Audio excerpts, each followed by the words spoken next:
it's been 3 years.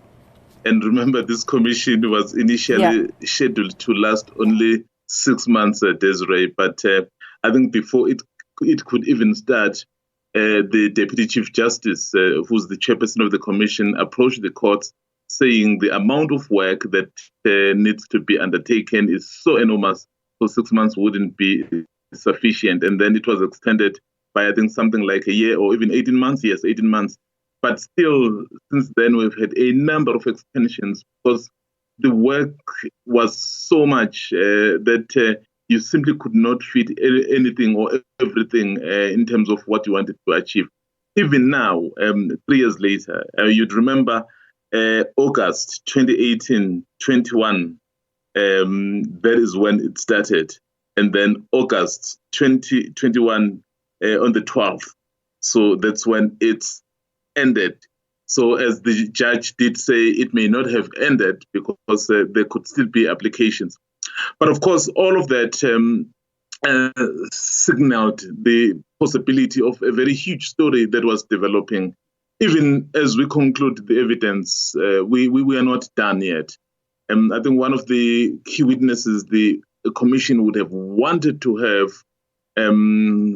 unfortunately, did not pitch up. Yes, it did come, I think, once or twice, but in terms of answering some of the questions they wanted to put, so it did not happen. That is former President Jacob Zuma. So it's been a long road indeed, Desiree. As you said, we started with the official from the National Treasury, and then as we concluded the evidence yesterday, issues also did center around National Treasury. Is it not interesting?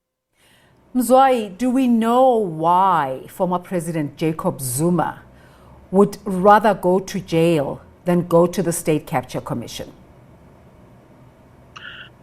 Well, from what we know and from what is in the public domain, I think the former president basically said, you, Judge Zondo, and myself have a personal relationship that spans years. So clearly, issues that would be handled by you may not necessarily be objective. So as a result, I would like you to step aside and get someone else to preside when I am in front of the commission. But of course, you'd remember that application because he had to make a formal application as it had been allowed in the rules of the commission. He made that formal application to say the relationship that we've had so will make it impossible for you to be fair. But that application was dismissed and it was done publicly because this had been an open process.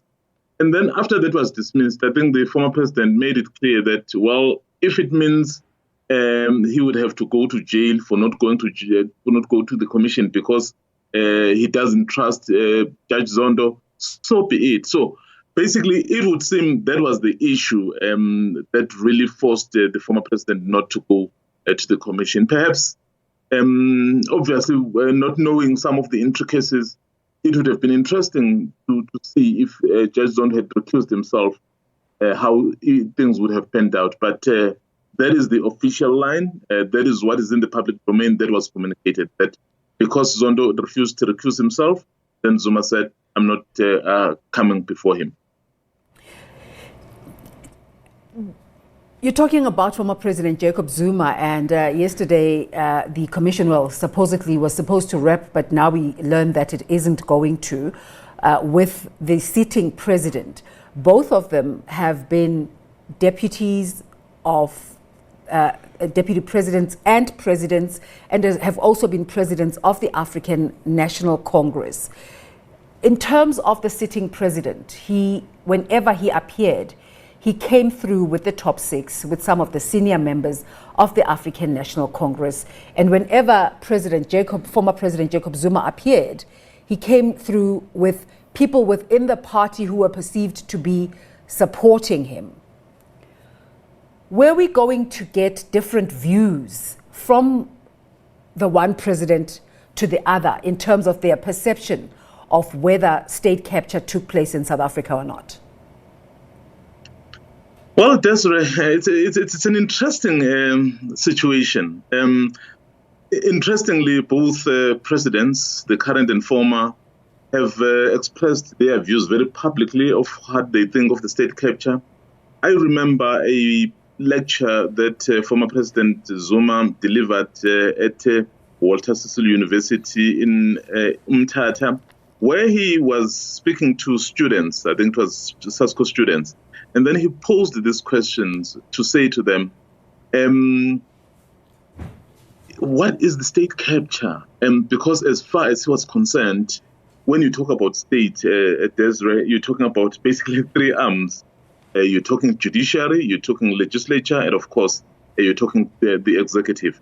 I think the question he posed to those students, he basically said, if there is an allegation that the state was captured, were all those arms of state captured? And then he said, I'm leaving it up to you. So clearly, that was telling you that as much as this term was being bandied about, he was not necessarily in favor of it. And remember, Desiree, he's the person who's really been fingered in this, because the family that is at the center of what has happened is the Gupta family. And the Gupta family are known friends of the former president. And clearly, the questions were going to center around that. We come back to the current president, who was at the commission yesterday. Without any equivocation, he came out very openly to say he believes the state capture took place. That is why he said at some point he considered resigning, but then he realized that if he were to do that as part of the many options that he had available to him, so of course he would be praised for being brave and not allowing certain things to happen. But after that, what would have happened?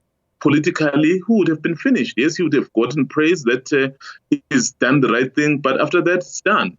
So he says, because I wanted to make a difference with a number of other comrades, we decided that we'll work from within so that we are able to effect this change. So that working from within, Desiree, basically meant there was an election coming for the ANC. Then he decided to avail himself, and then he contested that election. And then he did win. And then he is basically saying, if you were following also yesterday, he was mentioning some of the things that he's been doing, SARS, NPA, and quite a number of other issues that he's effecting. In fact, the issue of the intelligence that he has brought under the presidency.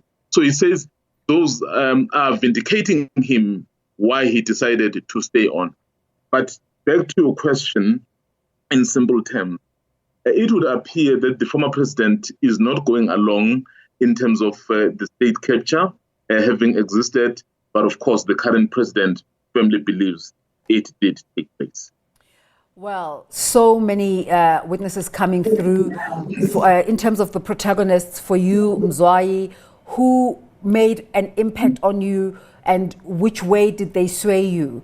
As a political editor, all of the conversations that came out of state capture, which way did they sway you?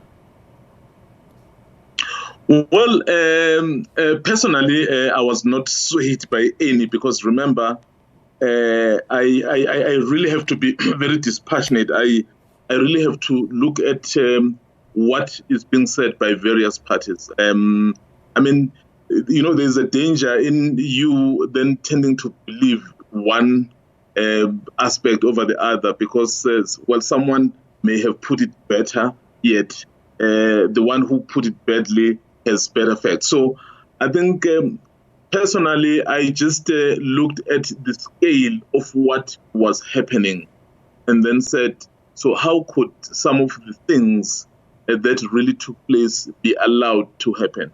But I think perhaps what was more, would say, embarrassing is when some of the cabinet ministers, I think like Fikile Mbalula, I think that is also public knowledge, when he said he was told by the Guptas that he would be appointed the minister well before he knew. And clearly, you remember, even before this recent cabinet reshuffle, I think we've been trying to find out when is it going to happen.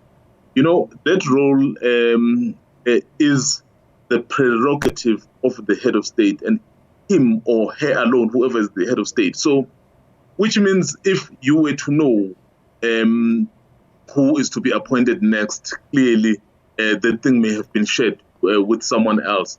So and remember, the executive, you entrust those people to govern our countries, all aspects of our lives.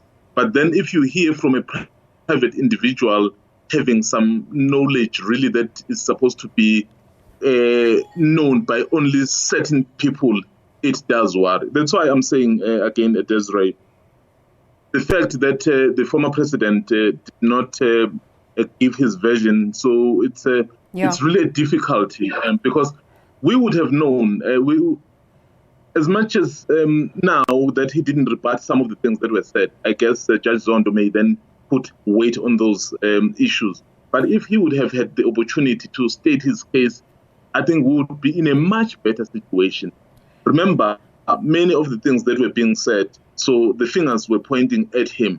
So I guess some of it, he probably would have rebutted it, would have confirmed certain aspects. Perhaps it would not have been meant in the manner in which it was communicated. Let's just go to the issue of someone like Themba Maseko, for example, where he said he got a call from the former president to say, Vanageti, help those guys, Bagwa Gupta. So basically, can you help those Gupta guys who want to do a business? I mean, many commentators, even some of the political leaders, Desiree, have been saying, ordinarily, that is not supposed to be an issue at all.